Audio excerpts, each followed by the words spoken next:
Welcome to PwC Pulse, a podcast to provide insights to help you solve today's business challenges. Hi, I'm JC Lapierre, U.S. Chief Strategy and Communications Officer at PwC, and I'll be your host on this special episode of PwC Pulse. Today, we're sharing insights from 3 business executives on how the world of work is shifting and what it takes to be a trusted leader.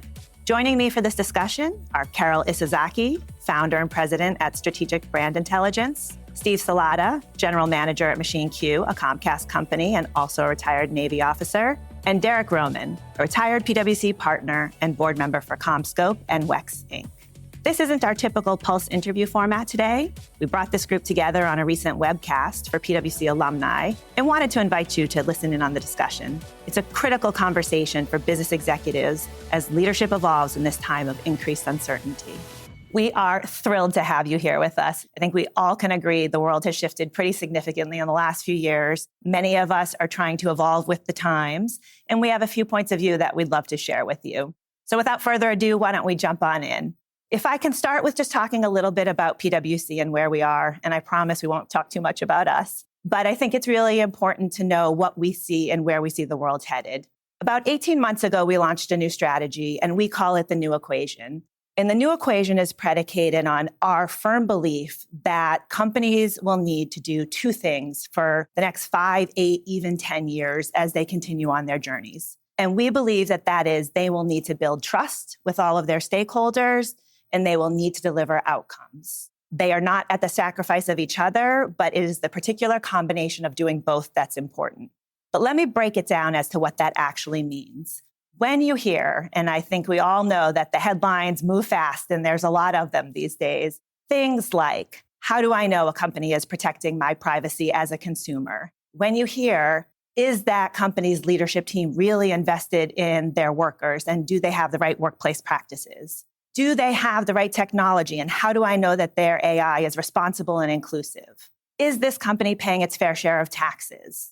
Does this company care about sustainability? What are their net zero goals? What are they doing around DE&I? All of those statements sound like challenges, and it sounds like challenges to different business processes. But what we hear when we hear that is we hear a trust gap.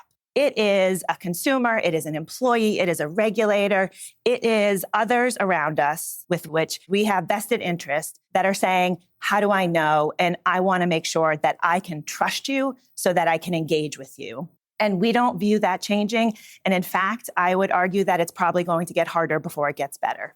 At the same time, we all know that companies have a responsibility to their investors, their shareholders, to whomever it is in order to deliver outcomes, also to reinvest in their organizations, to make sure that they can do for their employees, for their clients, for their communities, the things that they promise that they will do, and to serve their purpose.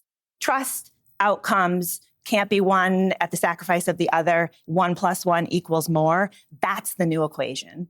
So with that, if I could invite Derrick and Steve to join me on the virtual stage, let's get started. Derrick and Steve, welcome. How are you doing? Great. Excited to be here. Awesome. Thank you. Excellent. Good to see you, JC. Great to see you both. All right, let's jump in. Let's talk a little bit about where you think leadership has gone. I think a lot of us that get the privilege of leading, and I think everybody in any role can be a leader, recognize that things have changed, expectations are changing, and you have to sort of adjust who you are. It gets a little bit uncomfortable, but we try new things. I'd love to hear from you about what you think are those shifts that you're seeing in business that are causing those leadership changes, how you personally are doing the work to try to evolve, or what you're seeing the expectations of leaders be. And so maybe Derrick, we'll start with you, and then we'll go to Steve. Yeah, I thought Tim Ryan had a great quote, and it was posted on LinkedIn, that the war for talent is over, talent is won. And I think that was simple, but very, very profound. And to me, that represents one of the major changes that we've seen over the last several years, starting with the pandemic and the murder of George Floyd and the business challenges facing different corporations, all corporations right now, all business right now, and the focus on talent. And to me, that is a fundamental change, and we're dealing with a new environment. So I think that really represents a significant opportunity and challenge for us as leaders to think about our people differently, not just where and how they work, but how they develop.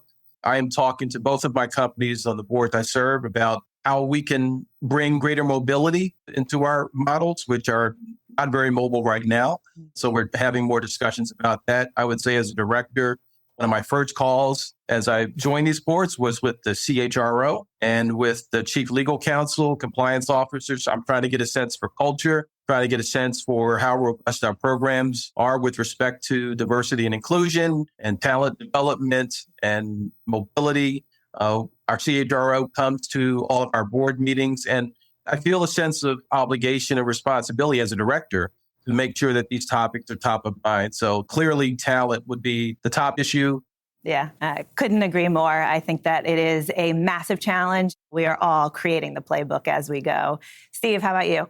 For me, on the leadership side and being at Comcast, which is cable division, it's 500,000 miles of cable, 30 million customers, very complex operation. And it's a very critical service. So it's a critical product that we provide that our customers love and need. But, different jobs I've had, like run a company, Machine Q right now, and I try to focus my whole team on the top and most important thing, which in a startup phase, trying to make your way in Comcast, that's revenue. I ran our customer experience initiative a few years ago where we really overhauled Comcast customer experience to actually being a leader in customer experience, especially within the cable industry. And we focused on one thing, the Net Promoter Score, how likely our customers would recommend us to friends or family.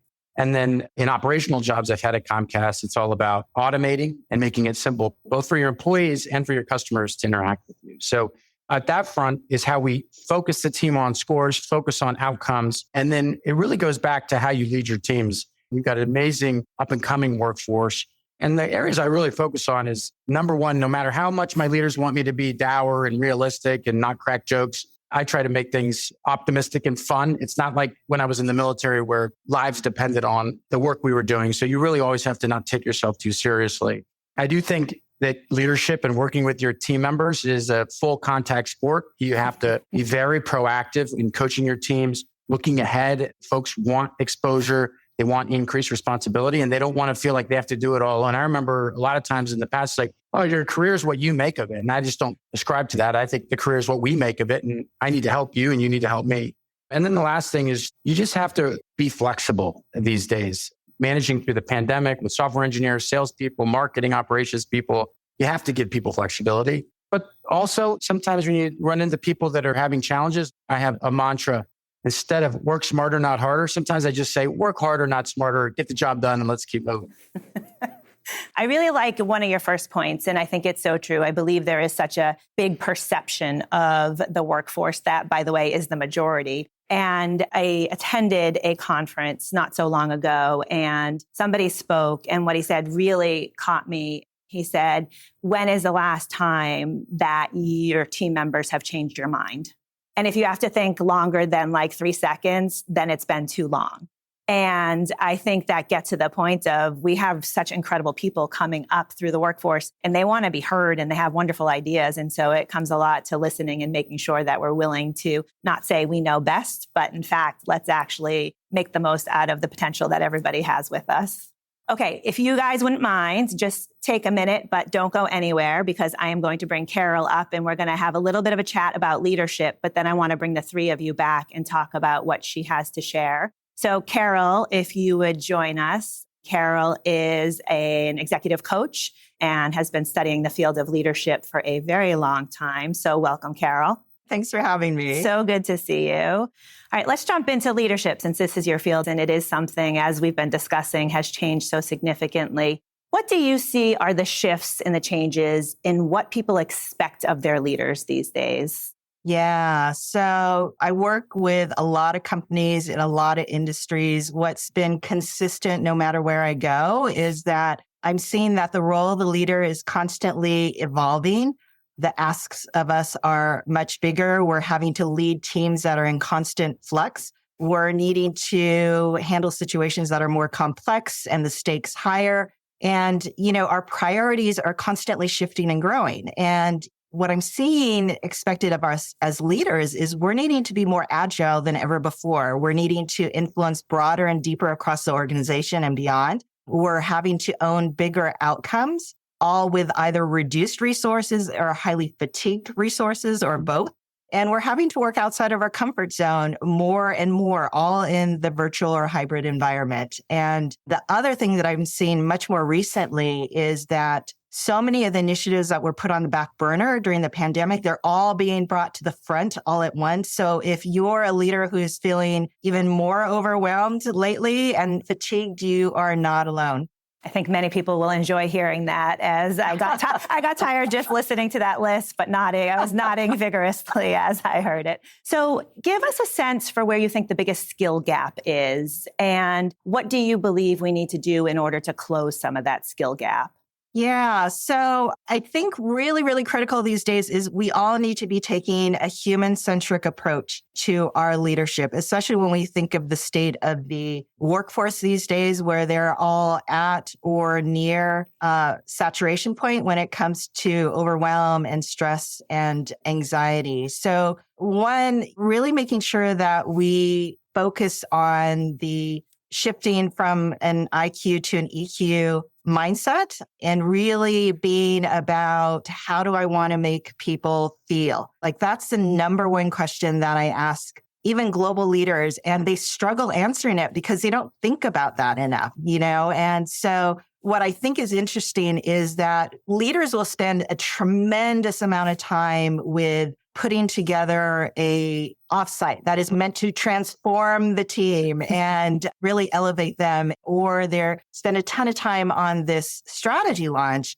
and come to find out they haven't spent a single minute on how do I want to make my audience feel as a result of experiencing this, right? And so much of it is we have so much to do. We're trying to get so much done that we're overly agenda driven, and we need to slow it down. We need to think about how's our audience feeling coming into it? How's my audience feeling coming out of it? How do I need to show up in order for them to feel the way that I hope that they'll feel? How do I need to frame things, connect the dots? How do I need to engage them? But those are all things that I've spoken at so many conferences, especially for individual companies, and I'll see the leaders stand up and all they're doing is rattling off a strategy list. They're not delivering an experience that ignites the best in other people and galvanizes collaborations in ways that help us to do more, right? And are we delivering experiences that people want to sign up for over and over again? Like we have to have an awareness of that. So to me, that is a big skill gap. The other one that I'll say is that when you say trust is critical, right? Like, do we as leaders communicate in ways that deliver a consistent peace of mind? And peace of mind drives trust. And what I mean by peace of mind is, do people feel that they're in good hands because they're in your hands? Right? So hands that are caring, hands that are strategic, courageous, inclusive, realistic, thoughtful, right? And when we do that, the results are so much more incredible. But that means, hey, we can't move too fast. We need to slow it down. We need to bring people on the journey. We need to hear what other people have to say. We need to own our missteps. Like we're operating so much outside of our comfort zone that delivering peace of mind is owning missteps a lot as a leader, right? Because if they don't even think that we've recognized it, how much peace of mind are we going to give them? How likely are they going to be to follow us? So, I could go on for days, but I'll stop there. That was wonderful. I really enjoyed that. I agree wholeheartedly with everything. From your first one, we actually have an exercise at PwC that we encourage people to do before every meeting, big meeting. We call it the know, feel, do. So what do you want people to know coming out of the meeting? How do you want them to feel? And then what do you want them to do? And if you haven't given due consideration to all of those, then you probably are missing something and won't be able to unlock the potential of what's there. And the other thing that made me smile a little bit in your second answer is, for me, I actually truly trust somebody the first time they tell me they don't know, or the first time they tell me that they got something wrong. That's the moment where I'm like, okay, I know that you're going to tell me when those are the cases, because let's be real, they are the case for all of us. None of us are exempt from that situation. And so making sure, one, that we create an environment that's comfortable for people to do so, and we model it by example. But it is really important to have the confidence to say, I don't know the answer, or this did not go according to plan. And we just did a survey not so long ago, but it was one of the top things employees want from their bosses is they want that accountability. Like, here's how this turned out. Wasn't as planned. Here's what we're going to do. We're all in this together. Here we go. Exactly. So let me ask you about this IQ, EQ, because there are an awful lot of discussions about the emergence of EQ, which you and I both know has been a topic that's been out there for quite some time. What is your take on the right balance? So many of us have been so IQ driven for so long, and now is it all EQ and no IQ? Or how do you think about the balance of those? Well, as I was saying before, our biggest call to action as leaders is to really ignite the best in others and to galvanize people together to do great things collectively, right? And so what I tell leaders all the time is I trust that you're going to bring the IQ. Like, I know it's in your DNA. I know you're going to get things done, especially when we're under a lot of pressure and we're having to achieve a lot. What I'm not as confident in is that you're going to bring the EQ, right? Because we're just in that get it done mode, agenda driven. And so what I say is trust you're going to bring the IQ. You're going to get it done. But how are you going to create an experience for people? Is it one they want to sign up for or not? So I'm not saying it's only EQ, but what I tell my leaders is make sure you're focused on bringing that and be mindful of it, because I know you'll bring the other part of it. I love that. All right, why don't we invite Derrick and Steve to join us, and let's do a few questions and just responses in light of all that you just shared. And Derrick, I'm going to come to you first. Yeah, those are great observations, Carol, particularly around EQ. And I'm a big studier, follower of EQ. And I remember when I made partner, one of the managing partners in Philadelphia told me that I had high EQ and I didn't even know what it was. So I did a lot of studying to really embrace it, but probably much more EQ than IQ. But the point I would want to make is that coming from a director standpoint, so my training and experience at PwC is that when we have new strategies, when we have challenges and changes and disruptions, we really embrace our people and spend time with them, listen, make sure the strategy is relatable to them so they know their role in the organization, they know their role in the strategy, et cetera. And now I'm sitting back as a director and I can't do that. It's not my job. It's management's job. But it's still something that we can, and I do try to enforce as director, because we are going through transformation in both companies with which I'm involved. So the question I am asking is, how are we engaging with our people? How are we facilitating change management dimensions of transformation that we're doing? Inevitably, people will sometimes lose their jobs. How are we handling that from a communication standpoint? Making sure those communications are taking place. And I want to see metrics. I want to see dashboards. I want to see the surveys. I want to see the succession planning, all those kinds of things. So one of the things I've learned over being a director for the last couple of years is that when directors ask for things and they are relevant, we will get information. So the data will come. So I really feel, again, it's my responsibility as a director to make sure I'm bringing those areas of focus into the boardroom. I love that point. And I think that sometimes there may be a misconception that because we're focused on EQ, it can be a feeling of how it's actually happening or unfolding. And your point is that it still needs to be a very data-driven understanding to make sure that what we are intending to do is how the organization, our people, our teams are receiving it and how they're actually feeling about it as it comes. So that's an excellent point. Thanks, Derrick. Steve, any advice you have? Yeah, I think number one, it's, as Derrick said, it's having a plan and making sure everybody knows the plan and their role in that plan, and ultimately ensuring that the outcomes are very data driven and you can measure success. And then I think it's about galvanizing the team. And I spent some time in Marine infantry when I was in the military, and they had the motto, Semper Fi, always faithful. When I led the Net Promoter System work at Comcast, which is a massive overhaul, we had the mantra, listen, learn, act, boom, which was a lot of fun. And if you got it, we had t-shirts. But it's about galvanizing the team. And then, for Machine Q in growing revenue, it's easy. Let's grow. So, but keep the team focused. And then always be looking around the corner, especially career-wise. Networking is, sure, it's going for a run with somebody. It's giving them a ride home from work so you get to know each other. But it's also leaning in on projects that need help and genuinely helping those people, building those relationships.